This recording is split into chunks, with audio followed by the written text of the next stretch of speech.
বেগম খালেদা জিয়ার চিকিৎসার জন্য চীনের বিশেষজ্ঞ চিকিৎসক দল আজ মঙ্গলবার রাতে ঢাকায় পৌঁছাবে এবং যুক্তরাজ্যের চিকিৎসক দল বুধবার ৩ ডিসেম্বর আসবেন। বিএনপি চেয়ারপারসনের চিকিৎসক দলের একজন সদস্য গণমাধ্যমকে এ তথ্য নিশ্চিত করেছেন। ডাক্তার এজেডএম জাহিদ হোসেন জানান, খালেদা জিয়াকে বিদেশে নেওয়া হবে কিনা তা সম্পূর্ণভাবে মেডিকেল বোর্ডের পরামর্শের ওপর নির্ভর করছে। বর্তমানে এভারকেয়ার হাসপাতালে তিনি চিকিৎসাধীন আছেন এবং ডাক্তাররা যে চিকিৎসা দিচ্ছেন তিনি তা গ্রহণ করতে পারছেন। তবে বিদেশে নেওয়ার মতো শারীরিক অবস্থা আছে কিনা তা বিশেষজ্ঞরা দেখার পরই সিদ্ধান্ত হবে। প্রয়োজন হলে বিদেশে নেওয়ার প্রস্তুতিও রাখা আছে। অতীতে ক্ষমতাচ্যুত আওয়ামী লীগ সরকারের আমলে ২ মামলায় কারাদণ্ড, শর্তসাপেক্ষ মুক্তি এবং বিদেশে যেতে না দেওয়ার প্রসঙ্গ উল্লেখ করা হয়।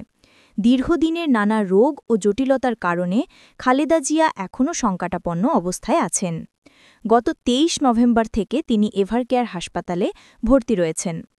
সর্বশেষ সকল খবরের আপডেট পেতে টুডেস টাইমলাইন চ্যানেলটি সাবস্ক্রাইব করুন, ভিডিওটি লাইক ও শেয়ার করুন।